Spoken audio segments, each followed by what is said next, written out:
So, welcome. This is, of course, almost everyone here already knows what we do at Bioga and Ipikule Foundation, but because we are recording and we intend to share this on YouTube, I'm just going to talk a bit about the foundation, what we do, and then I introduce our speakers and we get right into the conversation. So, welcome everyone to the maiden edition of Bioga and Ipikule Foundation's knowledge sharing session.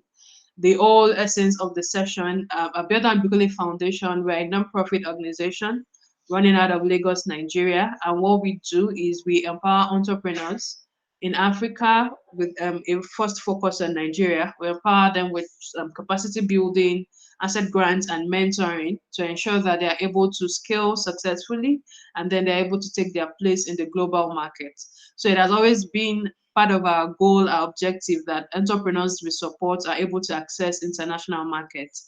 And that's part of why the maiden edition of this knowledge sharing session is on how entrepreneurs can access international markets. So the idea behind this knowledge sharing session is it's an exclusive virtual sessions with maybe physical sessions along the line, but for now, exclusive virtual sessions for BIF alumni because we have over 150 alumni in our network currently, and we want this to be a special sessions for them to be able to relate, communicate, and exchange ideas and know how they can access international markets.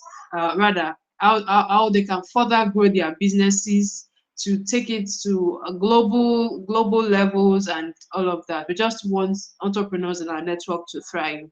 And these sessions are exclusively for our BF alumni. Our other session, which is the Speak with the Boss session, will be open to the general public, but this knowledge sharing session will be for BIF alumni exclusively. And we'll be getting facilitators, speakers from within the community and also from outside the community to create these sessions. So for today's session, our focus is on how entrepreneurs, MSMEs can position their businesses for exports. So I run a business, either I make products, well, it's mostly for products-based services anyway, because for service, let's say product-based services, product-based businesses, because of course, service businesses, those ones are a bit easier to access international markets. But for product-based, those are where the regulations and the bottlenecks and so many things happen.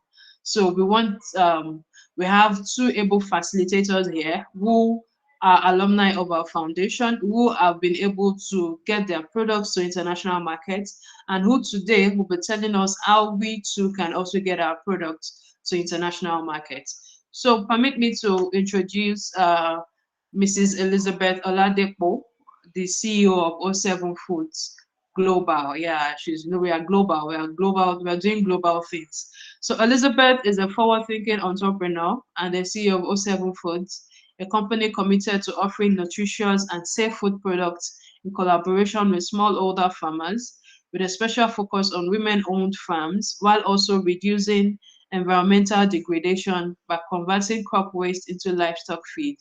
She possesses a first-class degree in business administration and management and has trained over 500 women-owned businesses and youth on entrepreneurship.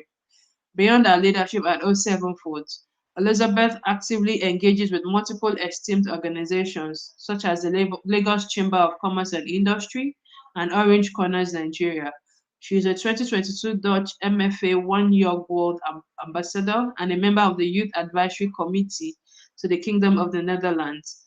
Elizabeth's achievements have earned her well-deserved recognition, including the prestigious Gender Mainstreaming Award for Economic Empowerment in West Africa and acknowledgement as one of the top 20 remarkable MSMEs in Nigeria.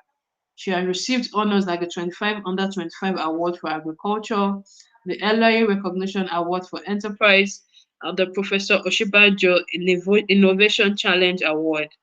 Her inspiring journey has also been featured in leading publications like the Guardian newspaper and Leading Ladies Africa. Please join me to welcome Elizabeth. You can clap your hands, you can send emojis and all of that to welcome Elizabeth. Thank you so much, Elizabeth, for joining us today. And also we have Madam Bilqis. I always call her Madam Posh Mills. So Bilqis Idiaro is the head chef and founder, Posh Excite Meals Limited. In her role, she creates all recipes for manufacturing and preparation of all the company's products, ranging from Posh Yaji barbecue spice, Posh instant Zobo mix, Posh Zobo tea bags, and Posh Boli. She also heads the company's Culinary Institute training classes and manages the marketing department with day-to-day duties. Bilqis holds a BL Hons from the Nigerian Law School, Abuja, and an LLB Hons from Bayero University, Kano. So that means you have to take your time with Bilqis. So if you do anyhow, she'll just sue you. She'll sue you. So she has personally started and completed 6 pro bono cases, securing the release of 10 prison inmates from the Ikoyi prison for free during her NYSC. She has also created the first of its kind Zobo wine this year, and she has won 15 entrepreneurship competitions between 2013 and 2023. And of course, those are very, very remarkable and amazing feats, especially the part of turning Zobo wine, creating Zobo wine. Like, who would have thought Zobo wine, really? So that is impressive, and we are so pleased to have Bilqis on today's session. So welcome, Bilqis. Please a round of applause for Bilqis too. Clap, react, emoji, all of that. I'm sending mine across. We are glad to have you here, Bilqis. Thank you so much for joining us. Okay, so now we get right into the meat of the conversation, and it's going to be Q&A so that we can get to learn from both our guests here. And I'm going to start with Bilqis. So Bilqis, I know you have your Posh Zobo tea bags, and then you have the Zobo mix and all of that, and already they are all outside of the country. So tell us, how exactly was your experience getting your products to the international market? What made you decide to get your products outside of Nigeria? And then secondly, what was your experience getting your products outside of Nigeria? Okay, thank you so much, Mark. Good morning, everybody. Thank you for having me. Okay, what actually prompted me to trying to get my product out there is the fact that I have, to a very reasonable extent, captured the Nigerian market, particularly the supermarket in major cities in Nigeria.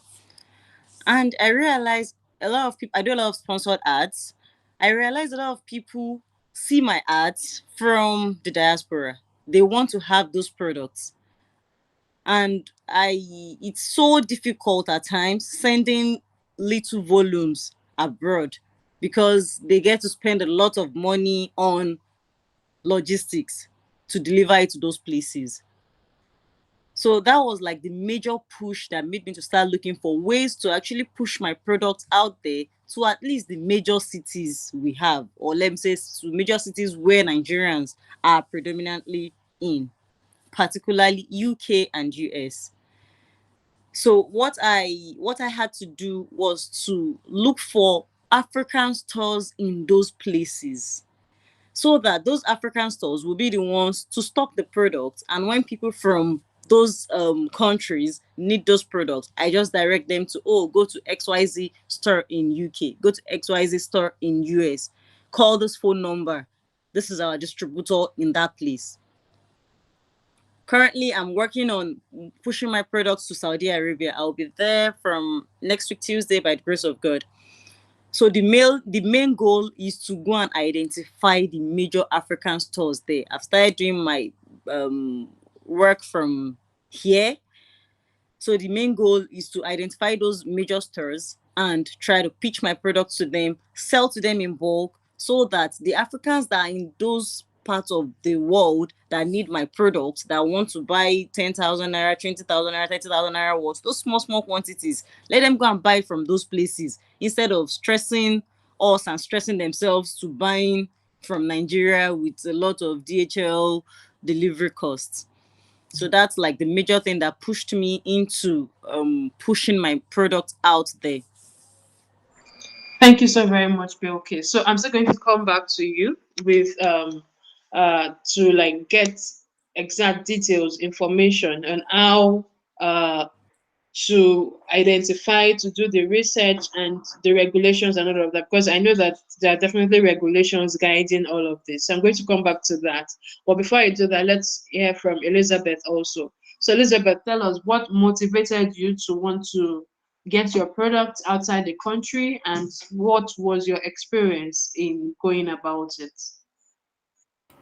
Okay, thank you so much. Sorry, I have bandwidth issues. I might not be able to turn on my videos at the moment, but I might do so. Yeah. So for us at 07 Foods, we started with just supplying people within our own 360 environment, but we realized that there is a larger market, there is a bigger market from mentorship programs and sessions we've attended, from research, just like Madam Posh has said. And we find out that a lot of people outside Nigeria they crave that our African cuisine. They crave that, oh, we want our Nigerian meals, and it might be a tad difficult and expensive. So what we did was to partner with people who are in these areas, not necessarily the stores now. So Madam Posh is my big madam, right? So for us, we are partnering directly with people who are able to stock up our products and sell.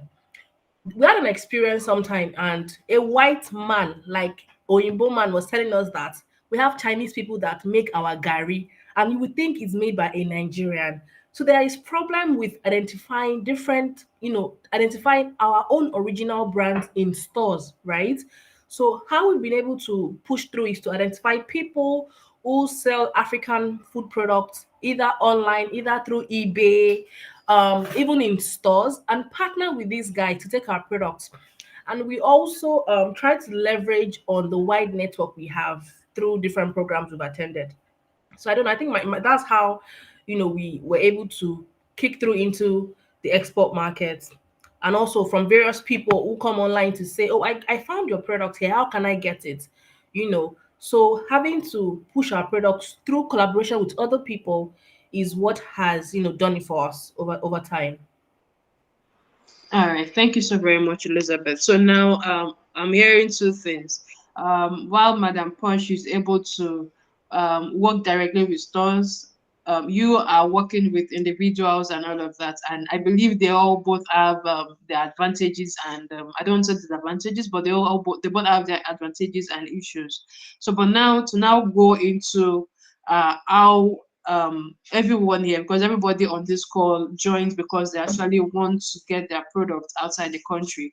And we have people that make food. We have people that make clothing. We have people here that make confectionery products and other food items like that. So now, what are the things an MSME owner who wants to get their product outside the country, what are the major things that they need to know to do that? So I'll start with Bilqis again.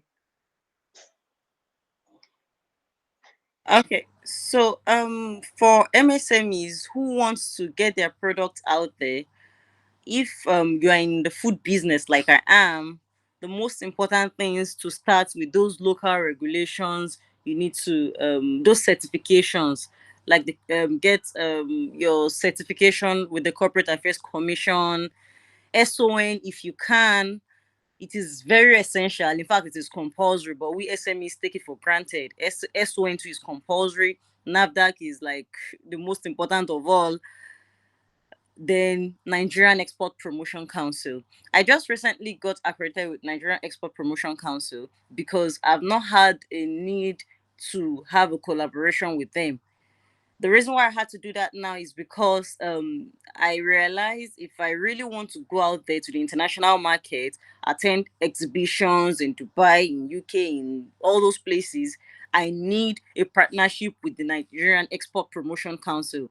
When those opportunities arrive, we hear them first from them, and they are the ones that partner directly with those foreign countries since they are the regulatory authority that those countries recognize, not individual companies like us. The All those other countries too have their own food regulatory authorities, but like I said, I partner with store owners. So meaning when I'm stocking your store with my product, you are the one that will do the hassle of getting accredited with the FDA or whatever food regulatory authority in your country.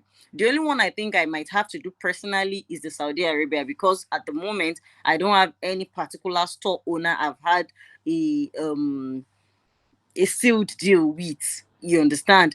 Unlike those other places. And how I normally get those store owners is through recommendations and referrals, particularly from friends and families. From friends and families. Of course, I do a lot of sponsored ads, but all the people, all the places that are stocking my products were referred by friends and families. I probably have an uncle in UK who says, "Oh, I have a friend who has a shop, an African store in London, for example. It would be good if she stocks your product." So we have the discussion with the founder of the store, and we agree that, oh, I'm not going to come to UK to come and do any regulatory compliance over there. You have to do it. My own is just to produce for you, put your phone number, but all details will be mine. The company name, the CAC name, the product name, all of it will be for Posh, but the phone number and address will be yours. So that when people in those places in that area buy my products from you and they need more, they don't have to call me. They will have to call you. So the person is the one that will do the stress of registering with the food regulatory bodies over there, while I do that of Nigeria. All right, thank you so much, Bilqis. So Yes. what I would want, because you mentioned two things which Okay. I would want us to talk about before I move to the one is that you joined the NEPC, that's the Nigerian Export Promotion Council. Can you run Yes. us through what that looks like? What are the requirements? Oh, okay. Okay. Yeah, what are the Okay. requirements to join the NEPC? And then you also mentioned that you partner with stores, and then that is the store owners that have to bother about the regulations guiding their different countries. So now I'm Yeah. curious, what are some, at least for some of the stores you've partnered with, what are some of the things they look out for before they agree to work with you or to partner with you? Okay. Okay. Let me start with the second question, which Okay. is what those stores look out for. The only two important things they look out for is, are you registered with CAC? If yes, you're good to go. And are you registered with NAFDAC? If yes, you're good to go. When those two things are sorted, then they will be able to go all out to present my own certification of CAC and NAFDAC to their own regulatory body over there. It's just like registering a foreign product in Nigeria. That foreign product must have gotten certification in the country of its origin before NAFDAC in Nigeria gives it license. It's just the same seamless Process. process. Okay. Yes. While for The registration end. with the Nigerian Export Yeah. Promotion Council, it's also quite seamless. All you need is to make sure you have a limited liability company, and to ensure that in the object of your company there is express provision of export in your object. As a matter of fact, before I registered with Promotion Council, the object of my company had no export. I registered the company, I think, in 2015 myself, then when I was just called to the Nigerian bar. So I was not so familiar with the lumping of so many objects in my company. So I just lumped the few ones I needed. So when I needed to register with Export Promotion Council, I was advised to go and alter my objects to include export, because the Export Promotion Council will not accept my papers if it doesn't include it. So basically, have your CAC, have export in it. Then you come up with a board resolution. If, for example, your two directors, both of you will have a board resolution written down expressly that, okay, XYZ company has agreed to have their product to be exported. They've agreed to be bound by the Export Promotion Council's terms and conditions and all of that. And the two directors will sign. Then you All right. provide the details of your CAC papers, your annual turnover, your staff strength, your factory address, your phone number, the director's details, like virtually everything about your papers. and you make payments. The money I paid, I think, was less than 20,000 naira. Oh, The really? official money, yes, it's Mm. not expensive at all. Was less than 20,000 naira. Okay. Was there unofficial money? Because I can hear official money, Oh so I'm wondering. well, there can be unofficial money if you're not doing it yourself. If, for Oh, example, okay. you are asking me as a lawyer to do it for you, I'll charge you. Okay. Okay. Yes, Okay. but you Okay. can do it yourself. All right. So by doing it yourself, I'm wondering, do they have like a form on their website online that you can just fill, or you have to go to a physical office before you Okay, can do it, or you what? can do it from their office. At the same time, you can do it online. Just log on to their website.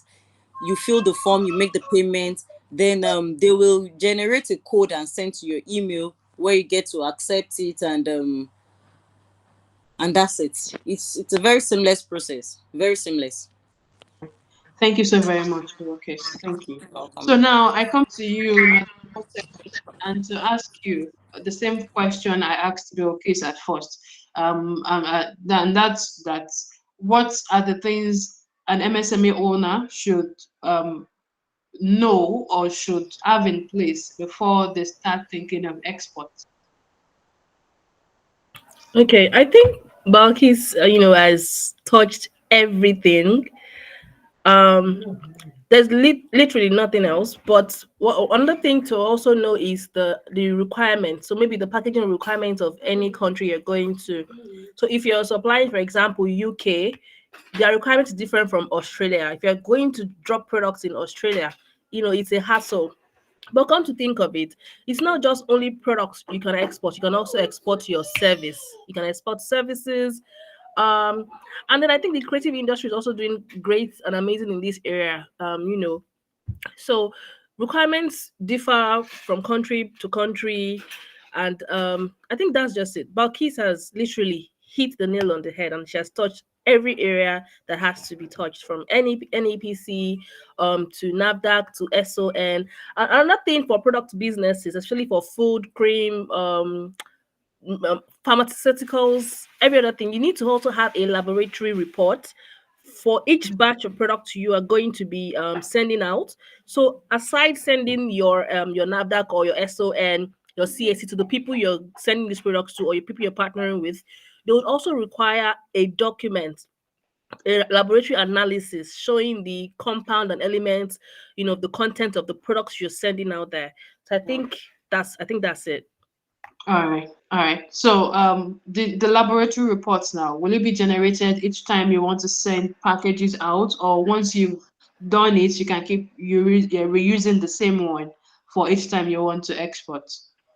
Okay, so it goes I don't know. So how this works for me, if I am having a batch of my products, that particular batch, and I run an analysis on that batch, I can use that certificate for the period I have that batch of products. But if I am having another production coming, I can now run another analysis, because they will test these things there. For the people Mm, that are very let me use the word strict, right? mm, They want to know each compound element. They would run a test, an independent test, and then match it with what you're giving to them. That is why it's always good to run these things. You don't have to go and copy someone's own, or copy someone's nutritional content and paste on your product without proper analysis. It's kind of affect. Sometimes they might ship your products back, you don't get your money. It's a mm. lot of stress if you do not do the right thing. All right then. All right. Thank you so very much. And to now talk about the fact that you are working with individuals. So I'm wondering how that works really. These individuals, are they people you know already? Are they people that maybe family and friends that are outside of the country? And then when people need your goods, you then just refer them to those people, or are they individuals that you probably do not even know before? Like maybe you don't have a long time relationship with them. So how does working with individuals look like for you? So we don't have, not all of these people that we work with, we have a one-on-one relationship. Most of them come through our advert placements or any of our media that they see out there. So they see our marketing message, they come to us to say, can you do this for me? Sometimes they sell in our brand name. All we do is do marketing for people in that area. So look at it now. Most of Nigerians are japa in quote and unquote. There's a huge market. There's a huge export market, even more today than yesterday. So if I have someone that is there that can stock my products and the person is selling in their rate, the person pays me full money. I collect my money complete, by the way. So, you know, they're able to push out the products. And me, what I do here is market it to my audience that are there, or even people that I know that we're here that have traveled. Oh, you can now get our product here. It is accessible to you, just not in the Naira exchange rate. Also, a lot of people do white labeling. This also saves me the stress. I do not mind telling my customers to buy from this brand because I know that this brand is selling my product. All Oftentimes right. than not, we might have an agreement that says, oh, I will be your supplier for the next 2-3 years, right? I Mm, can put a product and say, oh, I'll be your supplier. We have a contract of agreement. I use my NAVDAC number, my company information, and everything. The only thing is, just like Bilqis has said, is their address and their phone numbers. So we already mm, have that legal agreement. Because in cases where there's an accident, or maybe a customer has a complaint somewhere, and the person did not buy that batch from you and is still using that product label, mm, the blame falls to you as the producer, the processor, rather than the company. So for every time we send out products, oh, there is an agreement, there is a documentation, there is a batch number on each product. Everything is, there is proper process and there's filing for every person. So we understand that this is what we have served you. If anything happens, it's not on me, right? mm, But mm. this also means that I, as a business owner, will do my due diligence to ensure that I am sending out premium quality, healthy, and safe food products. All right. All right. And of course, collecting your money complete is very important. So I understand that. So and what you described, it sounds more like saying working with affiliate marketers in some extent. Yeah, Yeah. working with affiliate marketers. All right, all Yeah. right, all right. So thank you so very much, Madam Posh and Madam O7. And so, for just to drop this also, if you have questions as you are going ahead, you can just drop your questions in the comments in the chat box, and we'll get to them when it comes to the question and answer from the audience session.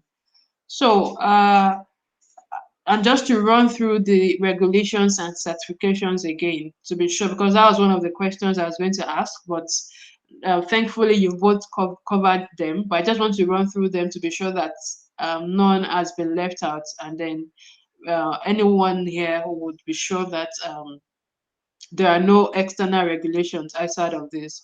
So, in the course of the conversation, you mentioned that one, you have to be registered with the CSC, and thankfully, all BIF alumni are CSC registered, so that is good.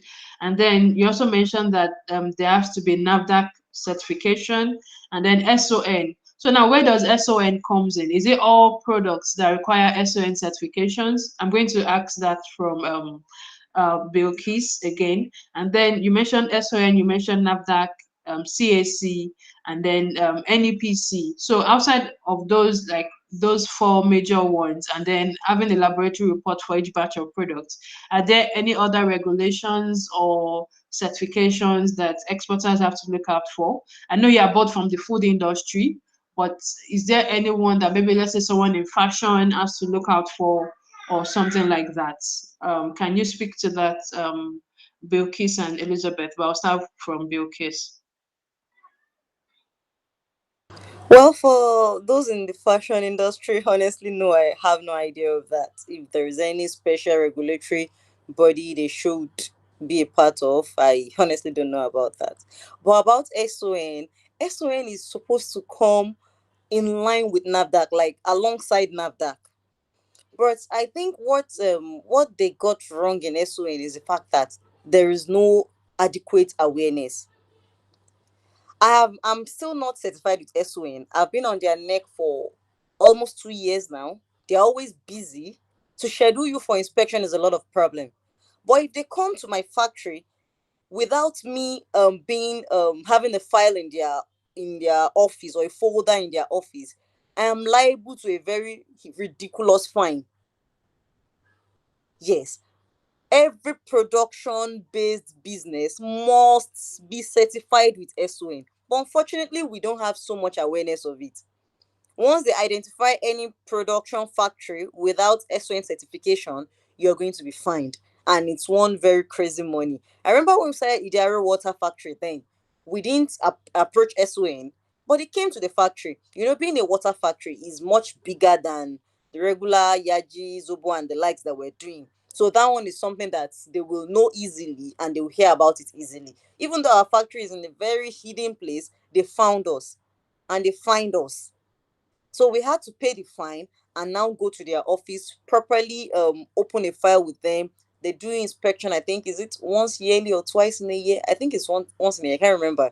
So we had to go to their office formally for them to open a file for us. We make them, they do their inspection, we pay annually, and that's it with SON. But the thing is, SON is a compulsory requirement for every product-based business, just the way NAFDAC is a compulsory requirement. In fact, I can say SON is even more important than NAFDAC, because on the average, NAFDAC people still go about selling products that are not NAFDAC approved, just that supermarkets will not take it from you, but you can still go ahead to make your product, package it, and sell. But when once they identify this place, this particular building is for production, you are in trouble if you're not certified with them. But like I said, unfortunately, we don't have enough awareness about it. All right, thank you, Madam Posh. Elizabeth, do you want to contribute to that also? I think Madam Posh has said it. SON, NAFDAC. For creative industry, basically your CAC. I think it's the CAC and probably registration with any EPC as well for the creative industry. Because if you Okay. want to go big into export, there's no how you need to have an NEPC certification. So I think those two solves it. All There right. might be something else, in that industry that we are not aware of, because I'm also in the food space. Yes, yes, yes, I understand that. All right. So thank you so much, Elizabeth and Bilqis. So now, to Elizabeth now. I want both of you, but I want to start from Elizabeth. Are there any pitfalls, any dangers in exporting that a newbie must be aware of? Because we all know that Nigeria is a very peculiar country, and everybody is ready to make money out of you if you are not smart, so to say. So, in trying to get your products outside of the country and all of that, are there what should you look out for? What pitfalls are there waiting for the novice exporter, so to say? Okay. So the first one would be to know the country, to understand the environment you're exporting to, that country that you want to push the product to. And another one will be from your home country to understand the legal implications of everything you are doing. You should also know the agent you're working with. If you're using an external agent for your export, does that agent understand what he is meant to do? And also your pricing. If you're giving a price to a customer to say, oh, you can ship this so and so time, and you did not realize that the FX rates can be dancing cookery at any time, it might be a loss on your end, right? So I think a lot of us try to want to please customers and we want to, by all means, sell our products. It's great to want to push our products and sell, but we also need to understand the current rates. My customer will tell you today rates is not tomorrow rates, you know Mm-hmm. and even by January, I think there is a new law that will be passed by January, or there's an increment in rates by January by over 300% or so. Really ridiculous. So you need to be abreast of this information and not sell a product now to ship by January and giving them now price. So there has to be clarity in your information, proper documentation of communication, whatever it is you're doing with yourself, with the agent, with the customer, with any regulatory body. Always have proper documentation of every information that you're working with. I'm sure Madam Posh would share more on this. Okay, so just before I go to Bilqis, you mentioned something now that I think is also important to dwell more on. So you mentioned the use of agents. Who are these agents and what exactly do they do? And then in terms of now packaging your product, let's say now I have a customer in the US or a store in the US that I want to ship my products to. How do I get my product from my store to actually what are the options? What are the shipping options, or rather I don't want to use shipping, but what are the exporting options I have? I know there's air, there's water and all of that. What are the pros and cons of each of them? And then which is best to explore for first timers and which is more sustainable? And then where do agents come in also in all of this? Okay. For shipping bulk, if you're sending products in bulk, most likely advisable to go by sea because it's cheaper, it's more cost effective and you can send like a whole lot for less compared to shipping by air. However, shipping by sea comes with its own, unique technicalities. For example, it gets to the customer between 3 to 6 months. Um, um and then when it gets there, the time to clear, a whole lot of process. Now the place of the agent now comes to, the bridging the communication gap between where you are, where your products are, and where your products is going to. So the agent would help you in sorting out the whole shipping process so that you do not have so much headache on your head. Literally, you can't even do it on your own, right? So these are guys from NACO. So us, we partner with people in NACO at Ikeja. So we send our products down there if we're shipping by air, if we're shipping by sea. But we just really ensure that these products are well packaged. The way you will package powder products is not the same way you package liquid products. It's not even the same way you package solid material or fabrics and all. They have different ways to package it. And in packaging as well, the weight of a product, if you say something is 2 kg, you can't give your customer that this thing is 2 kg. The way they will package it, there is also an increment. There are different technical languages and jargons that they use, right?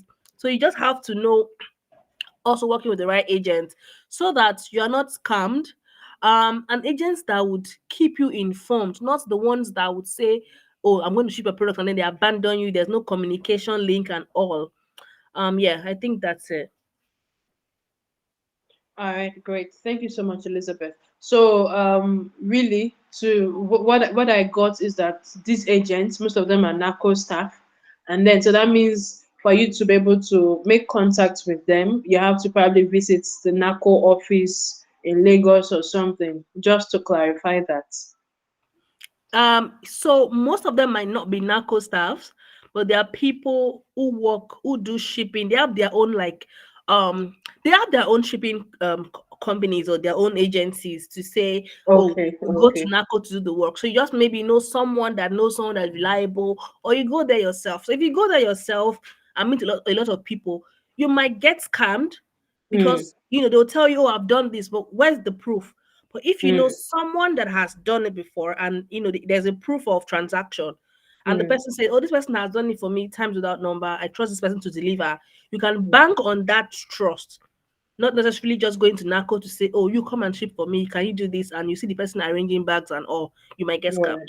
All right. All right. Thank you so very much. All right. So now I come to you, Bilqis. What are the pitfalls that new time exporters have to look out for in exporting their products? Okay, basically 07 Foods I said a whole lot in that on that. What I just want to add is where she mentioned you study the country you're exporting to. Okay, from my current experience of working on exporting to Saudi Arabia, I never knew something as minute as nutmeg is prohibited in Saudi Arabia. Thankfully, nutmeg is not in any of my products, but it Hmm. could have been. It could have Hmm. been because it's a spice that we use a lot in Nigeria. We see nothing Mm-hmm. wrong with nutmeg. But in the Hmm. course of my research, trying to understudy the Saudi Arabia environment, of course, I know they don't allow alcohol. That one is a Yeah, that's known widely knowledge. known. Hmm. But the issue of nutmeg, something as minute as that, it's very important for one to be extra careful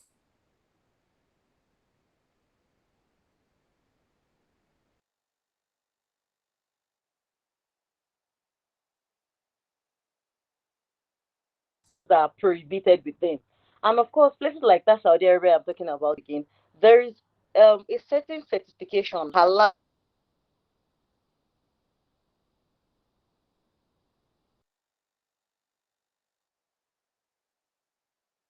certification. I don't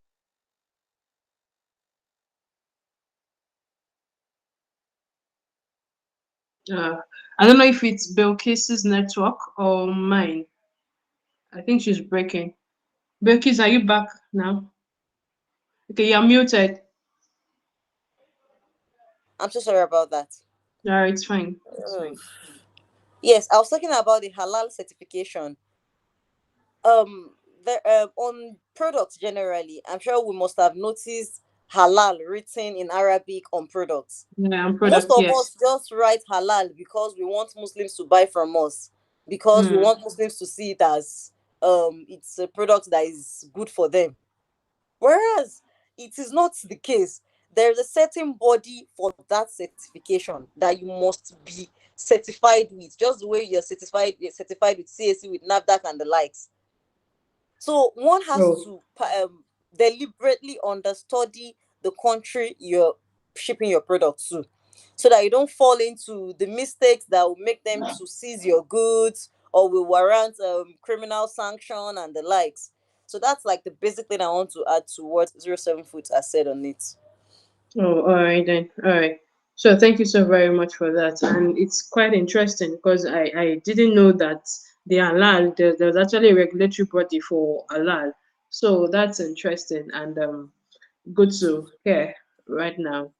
Okay, so I think we've covered almost everything that we had in line.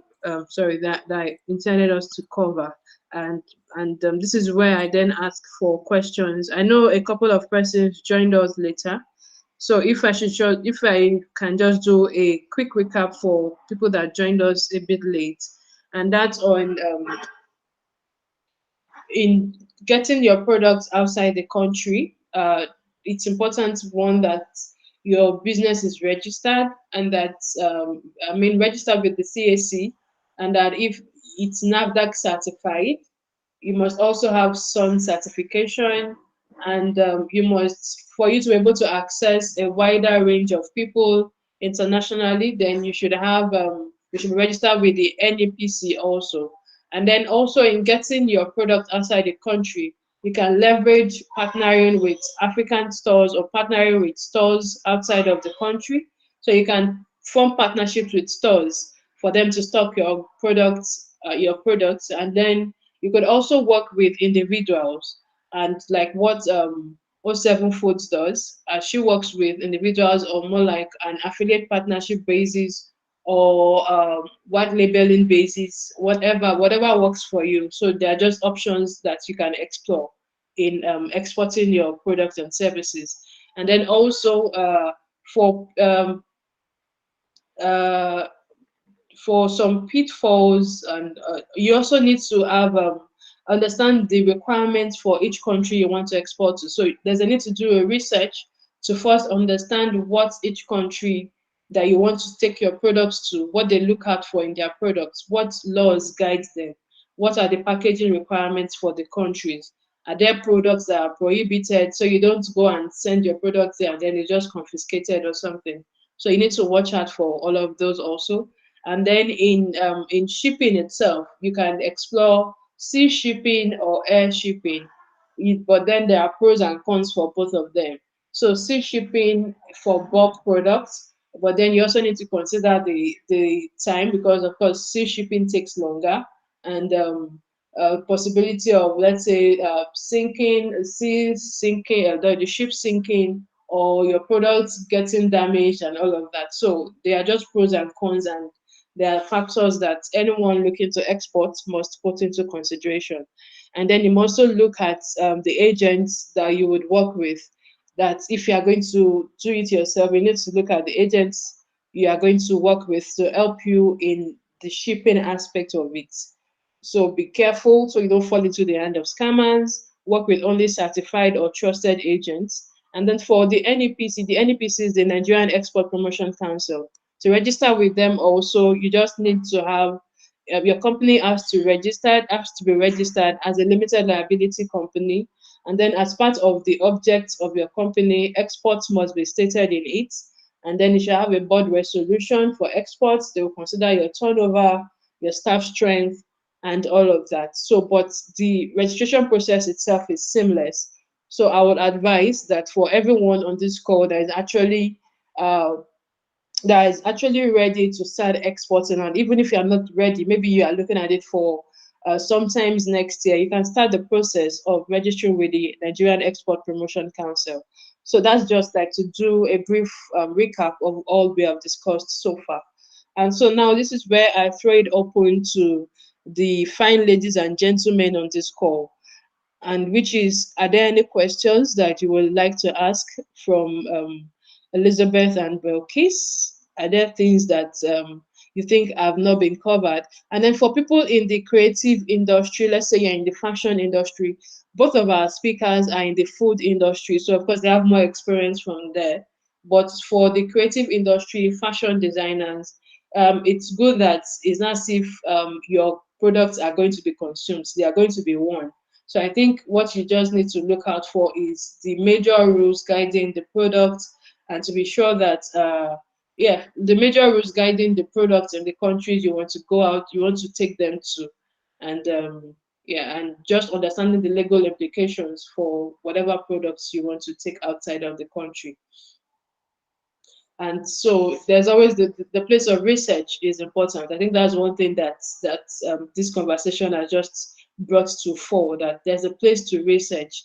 For you to actually be successful at exporting, you need to research, you need to research, you need to research, so you don't fall into the hands of scammers, and so that you don't go against any rules and regulations, both in Nigeria and in whatever country that you are exporting to. So please, questions, questions, questions. The floor is open for questions, and there are no wrong questions or funny questions.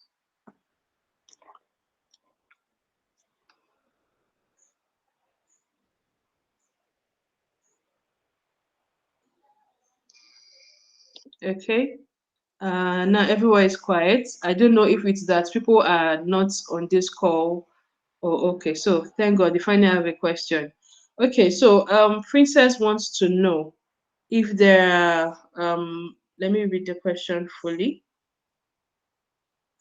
Christian wants to know, okay, yes, and one of the things that Bilqis also mentioned is for people that are into food, especially, you need to be careful of the constituents of your products, and that's part of why because there are some countries that do not allow some ingredients like nutmeg.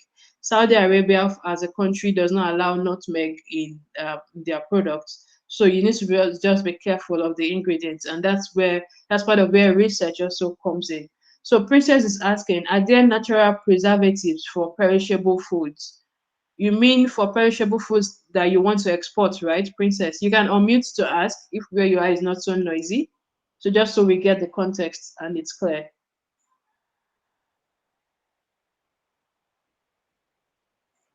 Hi, Princess, are you there?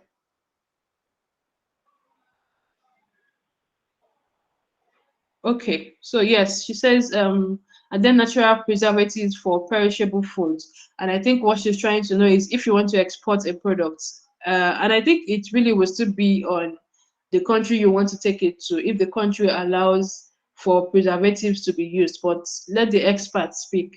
Elizabeth Bilqis, are there natural preservatives that are allowed in perishable foods that you want to export?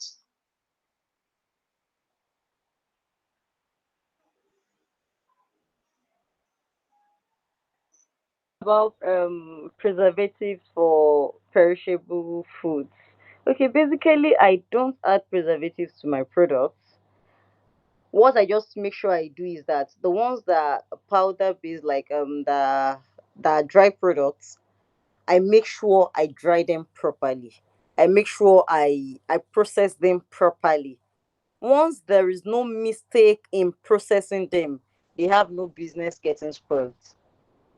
My tea, for example, if it is not exposed to air and it is processed properly from head to toe, it can stay for as long as 2 3 years on the shelf without any preservative at all. So just make sure it is airtight and it is well processed. I really don't know what people like people that make things like beans, for example, will do. Maybe Tesla Foods can answer that since she's in that business. Maybe they need to add pepper or something to it. I don't use preservatives at all, and my products stay as long as 1 2 years on the shelf without spoiling. So what I just feel is important is to process them properly, from the drying, the sorting, the washing, the whatever you're doing. Do it like 100%, no wuru to the answer, and make sure you package it in a way that it will be airtight. If air does not have opportunity of penetration into your products, they won't get spoiled. For those kind of products I'm talking about. Hmm. Thank you so much, Bilqis. Sarah has left, but Okay. Elizabeth. Yes. So Okay, please to go answer ahead. on behalf of Sarah for beans, I don't do beans, but we help our customers source for beans. So if we're sending beans out, to ensure that the beans is well picked, is stone free, it doesn't have, so the beans are well sorted so that each seed you won't find holes in the beans, because if you have holes, that's where all these insects thrive. So and then for preserving the beans, we use pepper, we use bay leaf, and then a customer actually told us to use cloves when she ordered last. So they pay.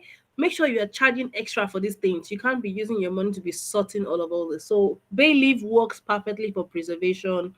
The long pepper, the dry pepper, and then cloves. That's for beans. But just like Balkis has said, airtight for your flour products, and ensure that they are well dried. If you're preserving your plantains and all, well, ensure that they are well dehydrated before blending and sieving and bagging. Another thing is to ensure that the products, when you blend these products, they're actually hot.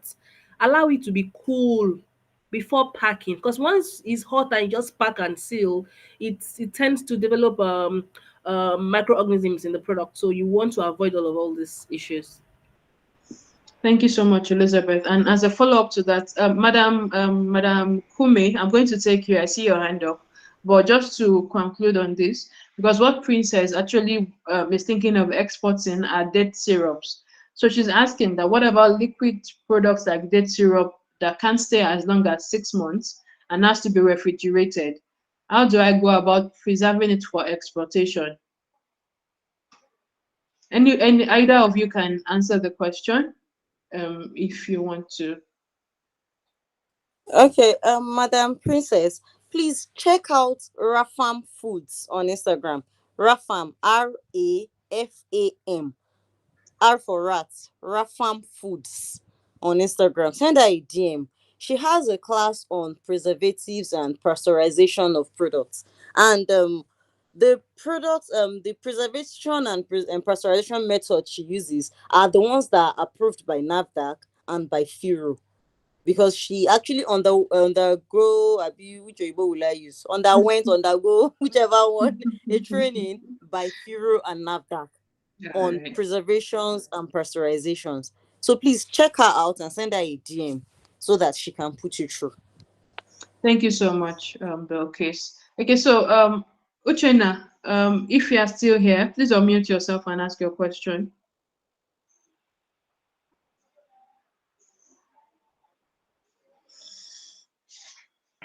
Can you hear me? Good Yes, I morning, can. everybody.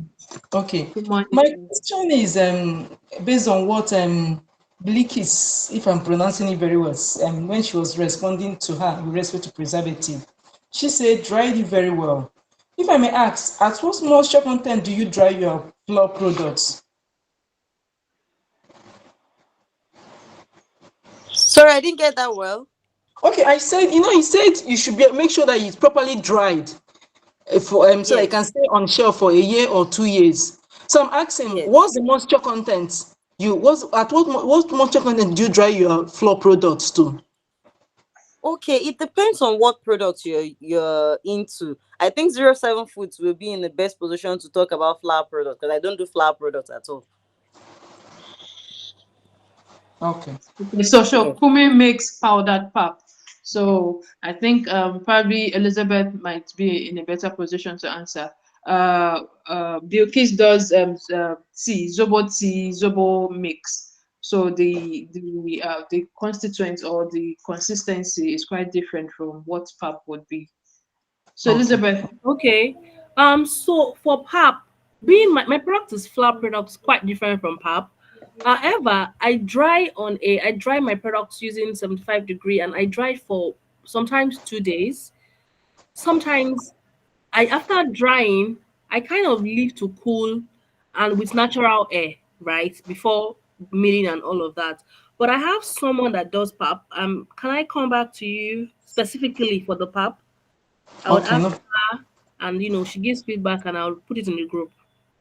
okay, no problem. Thank you. All right. all right, thank you so very much for that. So Rosemary, Kokoma, Mr. Animashaw, thank you so much for joining us. If you can still hear me, Oluwatosin, do you have any questions? Please, now is the time to ask your questions.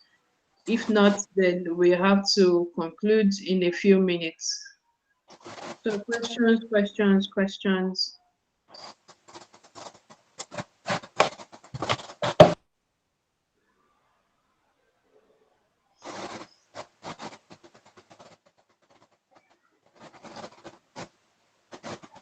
Okay, so I'm going to assume that there are no further questions. And in the absence of that, I'll just say that I want to thank everyone for taking the time to be here today. Most importantly, our speakers and our esteemed audience. Thank you so very much.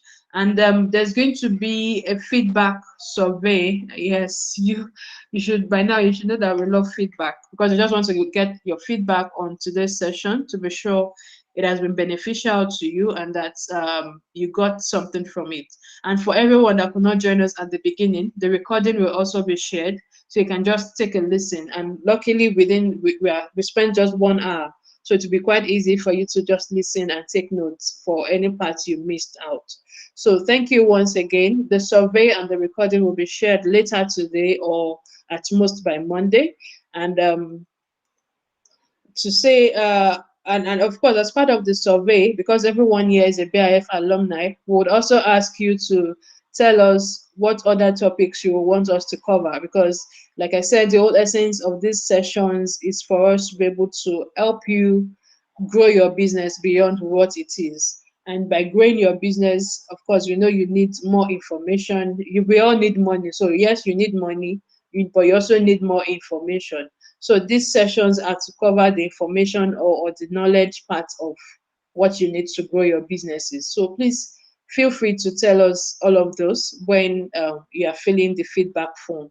And we look forward to receiving your feedback. So once again, on behalf of the foundation, the advisory board, the management team, I say a big thank you to you, Madam Bilqis and Madam O7 Foods. Thank you so much for sharing your knowledge with us today. And we look forward to partnering with you on other money making ventures and all of that. So we look forward to that. And I say thank you to everyone that has been here too. And Bilqis, I guess you are traveling. Okay, okay. Rosemary, this is noted. We'll see how we can incorporate that. How to export fashion wares. Yes, we'll see how we can incorporate that. Probably get someone to talk about that or something. The only problem is that we have so many industries. So trying to get someone to talk about all the industries might be difficult. But maybe I don't know if Bilqis or Elizabeth, do you think if we are able to get someone from NDPC, they'll be able to help shed light on maybe all of the industries or something? Do you think that's possible? Maybe a facilitator from the NEPC and maybe they can just share guidelines on what people from different industries have to look out for to export their products. You are muted, Obiokis. Give it a trial. I know somebody in NEPC. I will talk to her if she's available to join us. Though she's currently doing a product in Japan, but I think it shouldn't be a problem. I'll talk to her. if she's available to join us. Yes, All ma'am. right, all right. Thank you. I'll follow up on that. So, Rosemary, Yes, ma'am. whatever happens afterwards, I will let you know in the WhatsApp group or via email. So, thank you, everyone, once again. Thank you so very much. Have a lovely Saturday, and keep winning, keep making more millions. Yes, I was going to say that, Bilqis, I guess you are traveling next week for your free ticket stuff. That's why you said you are going to Saudi Arabia next week or something. Sorry, ma, you were breaking. I didn't get that. Oh, okay. I said I guess you are traveling next week for that travel you won. Yes. Uh, Yes, yes, all yes. right, I'm traveling next week. all right. Next Have a week, good I'll be time. in Have a great Lagos time. on Monday and leaving on Tuesday. All right then. Thank Have you. a good time. All right, Thank you so everyone. much. Bye. Madam Seven, thank you so much. Take care of Thank you Bye. yourself. so much, Madam Bye. Belkis. Madam Belkis, let's chat. Thank Oh, you. we have to chat though. We More to catch do, up we with. do. We have a lot to catch up with. So, Thank you so much, Madam, uh, BIF. thank Thank you for you, coming. Mr. Riomi. Thank you. All right, Princess. Bye. Rosemary. Bye. bye.